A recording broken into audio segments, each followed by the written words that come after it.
আল্লাহর ক্ষেত্রে কুদরত, নবীদের ক্ষেত্রে মুজিজা, ওলিদের ক্ষেত্রে কারামত। একখানা জোরে হন।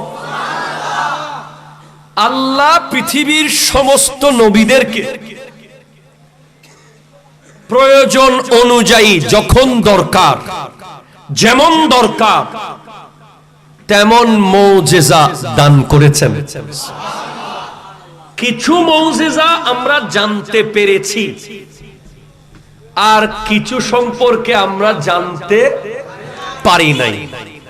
যেমন আপনি দেখেন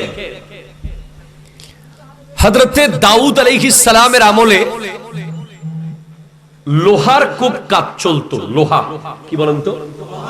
লোহা দিয়ে যারা কিছু করতে পারতো, যাদের কাছে লোহা থাকতো, তারা খুব দাপট নিয়ে চলতো। কি নিয়ে? দাপট।